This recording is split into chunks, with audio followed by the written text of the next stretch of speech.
Olá, tudo bem, pessoal? Para quem não me conhece, eu me chamo Mônica, você está no meu canal literário.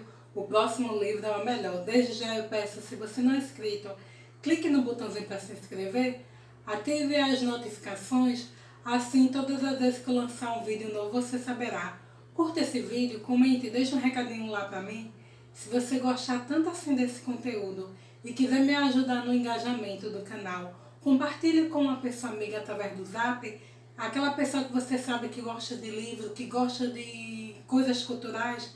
Através da tua ajuda, meu canal irá crescer, tá bom? Para quem não me segue lá também no Insta, @mMonicaCCarneiro.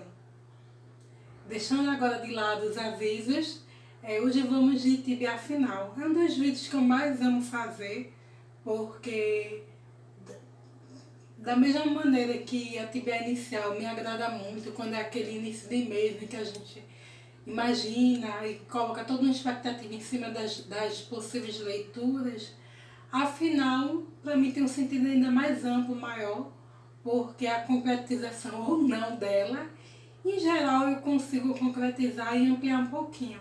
Aí eu quero falar um pouquinho, bem rapidamente, assim, sobre cada livro que eu li. Foi um mês de muita leitura, foi bem produtivo, mas confesso que eu não faço mais uma tibia assim tão extensa não, porque eu estipulei 7 livros e a sua maioria livros muito extensos. E eu quero dar agora nesse mês que vai entrar em maio uma desacelerada, né? Para dar realmente continuidade àquele projeto dos 12 livros, que tem muito calhamaço. E eu quero ler alguns livros fininhos, né? Para quem acompanhou, teve unboxing no dia 22, né?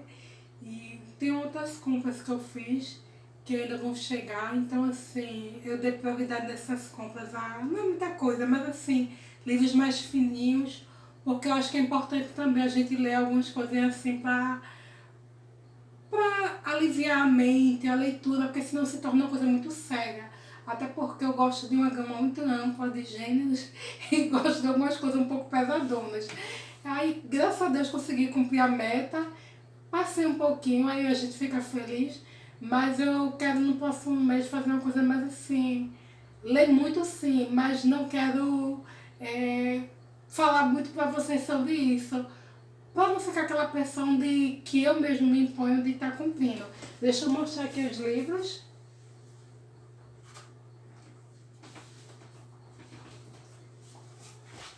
E são esses aqui. E aí eu vou falar um pouquinho rapidamente sobre eles, tá bom? O primeiro livro que eu li foi esse aqui. Ele é lindíssimo. Esse é um livro lindo. Eu só quero mostrar rapidamente só essa folha aqui de guarda que eu acho linda. A Menina Submersa. Né? A Menina Submersa, ela conta a história de Impi, né? Impi é a abreviação do nome dela, e é uma menina que ela tem um histórico de doença mental muito forte na família. A avó, ela tinha problemas mentais e morreu em casa, se suicidou, abriu gás, né? E a mãe também, só que a mãe tinha problemas, mas aí a mãe foi para um hospital psiquiátrico e partiu. E Impi, ela também teve, acabou levando essa carga genética da família, e aí ela tem o problema mesmo da esquizofrenia. E aí mostra um pouco sobre a vida dela, sobre os devaneios, as dificuldades do dia a dia. Ela trabalha, tem um relacionamento também homoafetivo, com a Balin, e mostra também um pouco essa coisa do relacionamento. Ela tem uma tia Elaine, que não mora perto dela, mas vez por outra está preocupada com a tia, mantém um contato, e é bem interessante. Eu não achei uma leitura difícil, eu vi vários comentários sobre essa obra, que era uma leitura muito difícil, pesada de ler. Acho que para mim não.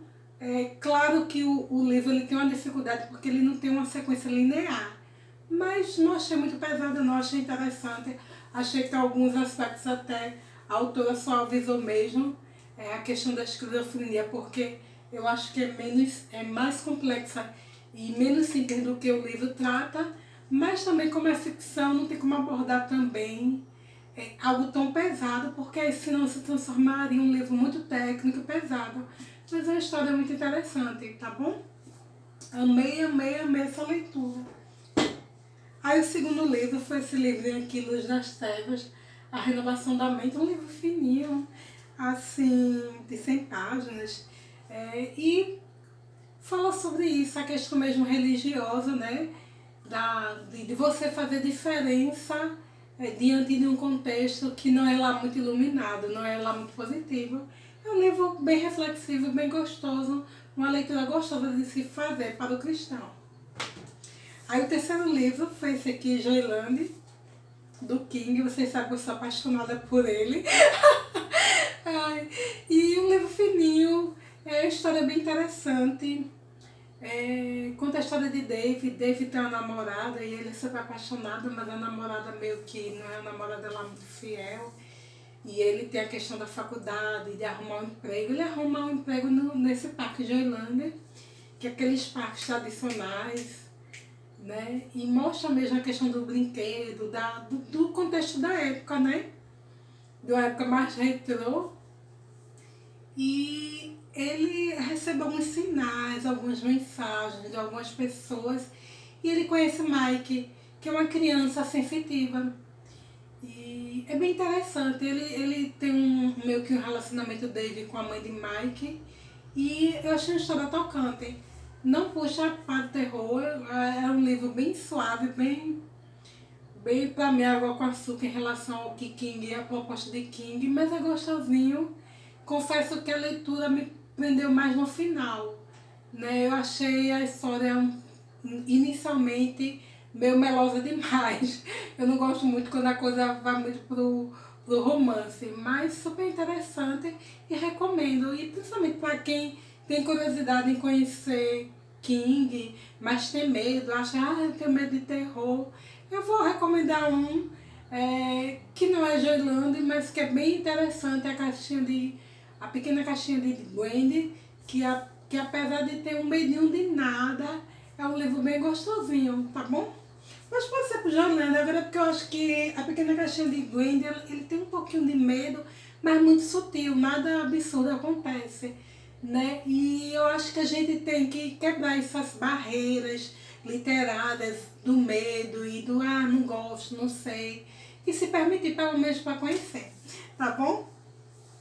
Aí depois eu li esse aqui, livro maravilhoso, Lágrimas sobre o Mississippi, Moody Bond, livro maravilhoso. Essa mulher escreve muito bem. Só não gostei um pouquinho do desfecho final, mas conta a história de Laura. Laura é casada com Henry e eu acho que eu não gostei tanto porque tem um triângulo amoroso entre Laura, Henry e seu irmão Jaime, mas é um livro maravilhoso. Ele fala sobre racismo, mas de uma maneira bem assim, bem estruturada a abordagem, porque ele mostra a família de Laura, uma família branca, da década de 40 mais ou menos, que vive uma perspectiva lá no mundo branco, e tem a família do Russell, que é um jovem que vive com seus pais, que se relaciona com a família de Laura, e aí mostra essa diferença da vida do branco e da vida do negro, das perspectivas. Livro maravilhoso, pessoal, assim, vale a pena, sabe, é aquela leitura que conta, faz a gente pensar, mas sem ser de uma forma muito agressiva, muito sutil. Ele mostra realidades distintas, e aí a gente se pergunta, por que com a família branca acontece isso, em dada situação, mas com a família negra, em dada situação, o desfecho é bem diferente. Maravilhoso. Eu até procurei outros livros dela na Amazon, mas ela não tem. Ela tem publicação só em inglês. Uma pena, porque eu acho que é uma escritora que vale a pena ler outros livros dela, com certeza. E aí, mais uma vez, literatura brasileira, que você sabe que eu amo, Machado. eu tinha me esquecido, mas eu tinha visto assim, uma resenha sobre esse livro, Helena, no canal da Jana, Resenha Sem Sentido. Eu vou deixar linkado, se der, o canal da Jana. E conta a história de Helena, né? Helena, ela é filha fora do casamento do conselheiro. E depois da morte do conselheiro, o amigo dele, Camargo, o doutor Camargo, vai olhar a questão mesmo do espólio do conselheiro. E inicialmente ele tem um filho, Estácio, e irmã, né, Dona Úrsula. E aí é descoberto, Camargo revela para a família o conhecimento dessa filha do conselheiro, a Helena. E o Estácio, ele aceita muito bem a vinda dessa irmã, que está na escola, e não se relacionava antes com a família. Dona Úrsula já é uma tia um pouco resistente, mas paulatinamente a Helena vai vencendo essa resistência da tia. E é um livro maravilhoso, o final é, para mim, espetacular.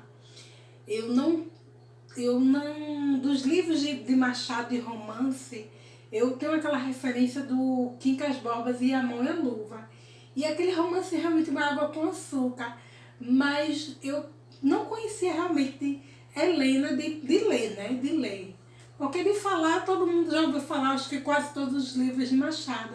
Mas pense num livro, eu acho que ele só não desbancou para mim Quincas Borbas e A Mão e a Luva, que são romances clássicos, eu acho muito bonitos dentro da arquitetura de romance, pelo fato de eu tê-los lido na minha juventude, porque eu acho que quando a gente lê um romance de época, quando a gente tem 17, 18, 19 anos, a memória afetiva dele é muito forte e é difícil a gente perder esse gosto.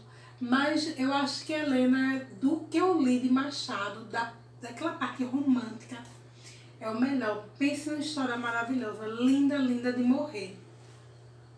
Na verdade, eu acho que qualquer livro de Machado é maravilhoso, romântico ou não.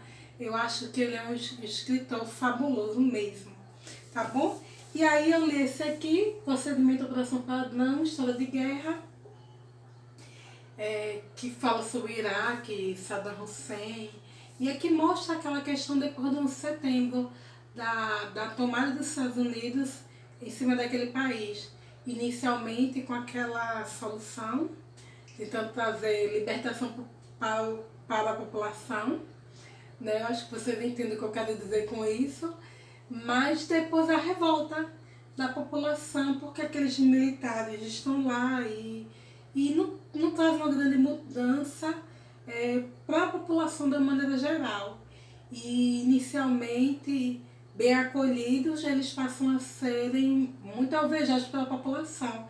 E mostra mesmo a questão do sistema prisional, da estrutura que foi montada, muito precária, para se colocar lá os presos. Aí tem uma dificuldade porque os presos de guerra ficaram com presos comuns, e o que mais se fala aqui desse livro é a questão, essa imagem icônica, eu acho que todo mundo conhece, deixa eu abrir o livro, que é dessa soldado com um cachorro, mas a gente sabe que na realidade não foi um cão, foi uma pessoa, e uma soldado bem jovem, ela na época acho que tinha 20 anos quando ela fez isso, e esse livro, ele de uma forma jornalística mesmo, ele aborda a questão da tortura das prisões estadunidenses. Não me chocou, eu acho que isso deve ser muito comum, infelizmente, em algumas prisões militares, prisões, principalmente em período de guerra. Eu acho que, infelizmente, acontece muito. A diferença é que não é exposta ao público. E eles incorreram no erro de fotografar e com a jocosa, de brincadeira, de ridicularizar aquela tortura praticada contra aquelas pessoas. E muitas daquelas pessoas não eram terroristas, nem tem envolvimento com a questão mesmo da guerra, alguns eram até presos comuns, e eles foram muito massacrados. E através desse retrato de foto e vídeo, que foi difundido na mídia mundial, né, foi um escândalo na época, eu lembro, como se fosse hoje, permitiu que esses soldados fossem presos fossem julgados e condenados, né? Tem uma ressalva. Eu não concordo com essas situações de extrema violência, mas eu acho que acontece. A grande questão foi que como eles fotografaram, retrataram, e nesse ato de brincadeira, eles foram punidos. Mas também só foram punidos os que praticaram, mas pessoas que é sabido de hierarquias altas e que toleravam e até estimulavam algumas dessas práticas não tiveram punição. É um livro maravilhoso, talvez para alguém sirva de gatilho, porque tem algumas cenas muito fortes. Só senti falta de fotografias, que infelizmente o livro não aborda. Eu não sei se por uma questão de custo, porque o livro se tornaria mais caro com fotografia, ou mesmo pelo direito autoral, porque a fotografia não é só um encarecimento do papel, mas a questão mesmo do direito autoral. Mas um livro bem interessante para abordar essa questão mesmo da prisão, né? E de Saddam, como foi aqueles militares lá naquele país. Super recomendo para quem gosta de história de guerra, é maravilhoso. E finalmente o 7º livro é Os Testamentos, Margaret Atwood. Eu não sei se pronuncia assim. Eu acho tão fofinha essa capa. Só pelo verde. Não, mas eu acho bonito os avatares. E livro maravilhoso. Aqui seria a continuidade do Conto da Aia, depois de 15 anos, né? E conta a história de 2 jovens que vivem nesse mundo de Gilead, né? Mundos opostos. Quem vive em Gilead e quem vive fora do Gilead. E uma que vive com privilégios e a outra que vive com muitas restrições. E é um livro muito instigante, como o Conto da Aia, que aborda a questão mesmo da liberdade das mulheres, da fala das mulheres. Eu acho que a Margaret ela questiona muito também a questão religiosa, a igreja, a religião, Deus, né? Eu acho que talvez para alguém assim, um religioso talvez mais acirrado, se torna até meio blasfêmico ler um livro desse, porque ela questiona de maneiras sutis, ou não tão sutis, essas hierarquias, mas é um livro maravilhoso. Eu quero ler mais coisas da Margaret, eu sinto que ela fala muito, de forma muito bela para as mulheres. E aí, depois que eu cumpri a minha TBA, eu fiquei muito feliz, mas vi que dava para ler mais coisas durante o mês. E aqui está no meu caderninho, eu não estou com o livro, mas tem vídeo no canal falando sobre esse livro, A Ilha Perdida, de Maria José Dupré, que é um livro ambientado, é uma literatura infanto-juvenil, é ambientado na década de 40, e conta a história de aventura, e tem 2 irmãos, o Eduardo e o Henrique, e eles vão para a fazenda dos tios, e de repente eles tentam ir para algum lugar, uma ilha próxima, algo assim, só que escondido. E aí eles se perdem. E aí conta essas aventuras lá. Eu sinto que foi meu Robson Crusoe, porque naquela ilha tem um homem misterioso que vive lá isolado, e ele mantém um dos meninos meio que refém, preso, e depois ele libera esse menino. E a história de aventura é de uma outra época, né? Então eu não sei, hoje um adolescente lendo esse livro, como é que ele vai perceber, porque algumas coisas são muito inocentes, muito sutis, né?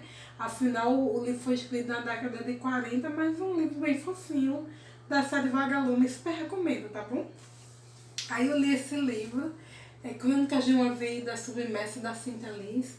É uma booktube, ela tem um canal, Biblioteca da Gaia, livro super maravilhoso, achei super instigante, achei bem intimista, achei muito tocante, Cynthia fazer um relato aqui, porque muitas das crônicas dela, ela aborda o seu universo de vida, né? Como as crônicas são assim, mas assim a questão da depressão, a questão dos enfrentamentos, das perdas, das percepções e do sentir da pessoa que é ansiosa, que é depressiva, e me tocou profundamente. Eu acho que para alguém que tenha, para qualquer pessoa é um livro maravilhoso, mas talvez alguém que seja ansioso e depressivo vai se identificar muito com a fala da Cynthia. Eu achei um livro muito bonito. E fininho, eu li numa sentada só, num só dia, aquele livro gostoso. Muito obrigada, tá, Cíntia? Eu ganhei no sorteio dela e assim, fiquei encantada, né? Quem sabe se eu não escreve outras coisas aí também e futuramente eu venho comprar. Eu gostei muito da escrita dela, maravilhosa. E aí eu ganhei também esse livro maravilhoso, Tortearado, da Jana, do Resenha Sem Sentido. Eu estou fazendo uma leitura conjunta com ela, de Ite a Coisa, e conta é uma história maravilhosa de Bibiana e Belonísia. São duas irmãs e é temática preta. É um livro que inicialmente aquelas duas irmãs muito pequenas, elas vão no quarto da avó mexendo na mala e lá elas encontram um objeto. E aquele objeto desperta nelas muita curiosidade e elas vão mexendo naquele objeto e acontece um episódio por causa da mexida desses meninos naquele objeto. E aquilo ali vai impactar muito a vida delas, das meninas, de ambas, né? Uma mais que a outra. E isso traz para elas uma ligação muito forte com as irmãs e mostra o desenvolvimento dessas meninas até a fase adulta. E é um livro maravilhoso. Confesso que inicialmente me deu gatilho no início por causa desse evento. Eu não me choco com praticamente quase nada, mas quando envolve criança sempre é algo que causa em mim uma certa cautela. E fala também sobre a religião de matriz africana, o jaré. Não sei se vocês conhecem, eu acho que o jaré ele só existe na Bahia. É uma religião que tem uma fusão muito grande de várias religiões, no meu entendimento, de matriz africana. É uma religião de uma origem, de uma arquitetura muito rural. E eu lembro, eu acho, quando menina passou algumas reportagens sobre essa religião aí na TV, né? Não sei se no Globo Rural, no Fantástico, Fantástico não, naquele da sexta. É porque eu não assisto TV, aí você até esquece dos programas que assistiu quando mais nova. Mas já passou muita reportagem, acho, televisiva sobre essa religião. E é engraçado, porque a leitura desse livro, ele me remeteu muito à leitura sul-africana. Itamar consegue trazer alguns elementos, não é porque ele está abordando temática negra, personagens, protagonistas pretos, ou porque ele está falando de religiões de matriz africana, não é isso. É porque ele tem toda uma poesia, mesmo que a escrita seja em prosa, e que eu acho muito, muito parecida com a escrita sul-africana. Alguns livros sul-africanos, alguns autores que eu já li, do continente mesmo, não estou falando nem do país sul-africano, mas do continente inteiro, eles têm muito uma questão de elementos, de natureza, de fauna, flora, e toda essa poesia muito descritiva. E eu sinto que Itamar consegue imprimir muito isso na obra. Por isso que essa obra foi tão aclamada, pessoal. É uma obra belíssima. Não sei, dizer mais nada sobre isso, porque é maravilhosa. Eu acho que todo mundo deveria ler para conhecer essa história maravilhosa, que é uma história muito bela, muito bem construída e que nos faz pensar sobre outras questões. Eu acho um livro maravilhoso, de uma poesia profunda mesmo que em prosa. E aí, esse quadrinho maravilhoso, Crepe Show, que é um quadrinho clássico do King, eu acho ele lindíssimo. Eu gosto muito desse quadrinho no estilo retrô, sabe? E tem vídeo no canal, eu fiz um unboxing desse livro. E conta 5 historinhas, continhas maravilhosas, historinhas bem gostosinhas, bem fofinhas, aquele terrorzinho que nem dá medo. aquele terror realmente que não dá medo, mas que é gostoso mesmo. E acho que vale a pena conhecer. Para quem gosta de terror, para quem gosta de King, para quem gosta de quadrinhos, é maravilhoso. E finalmente, para compor aquela lista dos 12 livros, a biografia íntima de Leopoldina, contestando um pouco da Leopoldina. Eu já li alguma coisa dela, mas é sempre interessante ler mais, né? E conta aspectos da vida dela mesmo, na infância, do casamento, a vida de casada, a questão mesmo da importância dela, da relevância no cenário político da época, até a sua morte. É um livro interessante, é uma leitura tranquila. Até achei que poderia ler mais alguma coisa esse mês, mas eu disse, não, tá bom, foram 12 livros. Mesmo que, claro, tem um fininho, tem um quadrinho, mas eu acho que já foi de bom ganho. E é isso, tá bom? E vocês, o que é que vocês leram? Não desanime, tá, pessoal? Se tiver cansado de ler, tenta ler um livro fininho. Às vezes eu vejo tanta gente assim, comprando tantos livros e às vezes nem tem tido tanto tempo de ler. Então compra um livro fininho, compra um art graphic, é tão gostosinho art graphic, porque eu acho que a gente às vezes precisa de umas coisinhas assim mais suaves mesmo, para desopilar a cabeça, tá bom? E é basicamente isso, tá bom? E bora lá, já vai chegar um novo mês e bora ler, bora ocupar a mente. É super necessário a gente ter a leitura não apenas como informação, mas sobretudo como um momento de prazer, de ocupação boa. Porque eu acho que no mundo televisivo de tanta bobagem, a gente precisa se blindar com coisas boas como a leitura de um bom livro. Tá bom? Até a próxima. Muito obrigada. Tchau!